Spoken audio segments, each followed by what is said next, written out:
Samantala, muli naman tayong magbalik sa kasaysayan mula sa kwento ni Xiao Chua sa Showtime. Ako ay Pilipino.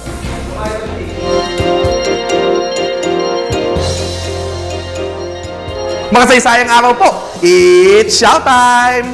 Magiging tagapagsalita po ako at ang iba pang mga eksperto sa kasaysayan sa ika-12 pambansang seminar workshop ng bagong kasaysayan ukol sa ikalawang yugto ng kasaysayan ng Kapilipinuhan, ang pagkabuo ng Bayang Pilipino.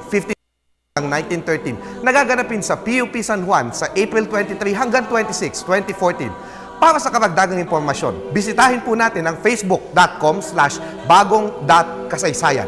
Magkita-kita po tayo. Ngayon po ang huling linggo ng Kwaresma, nakilala natin bilang Holy Week o Semana Santa. Ang salitang Kwaresma ay nagmula sa salitang Latin na quadragesima o 40 days na simbolo ng isang mahabang panahon sa banal na kasulatan. Ito ang mga bilang ng araw kung kailan ginunaw ng Diyos sa pamamagitan ng tubig ang mundo sa panahon ni Noe, ng pag-aayuno ng mahal na Panginoong Hesukristo bilang paghahanda sa gawain ng Diyos at ng araw ng pakikisa ng Panginoong Hesukristo sa kanyang mga disipulo matapos ang kanyang pagkabuhay na maguli.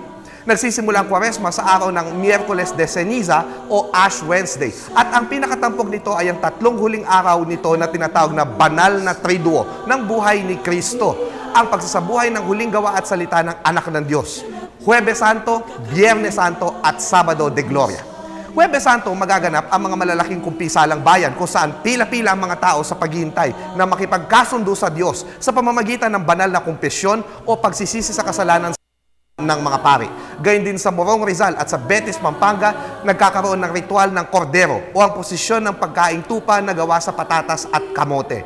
Dahil sa pagbabawal sa pagkain ng karne bilang sakripisyo sa Kwaresma, nagkakaroon ng mga pagkain ang mga mayayaman na tinatawag na karidad, na kadalasan ng ulam ay mga isda.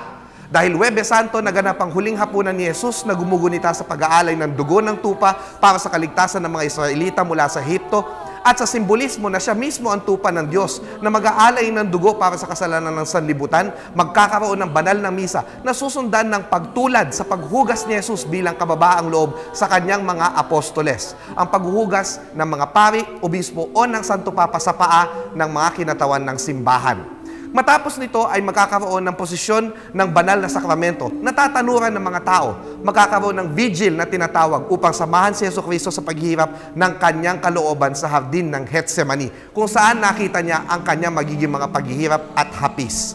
Magkakaroon din sa hapon na ito ng mga bisita iglesia, ang pag-church hop ng mga deboto para gawin ang Via Crucis at magtamo ng mga biyaya.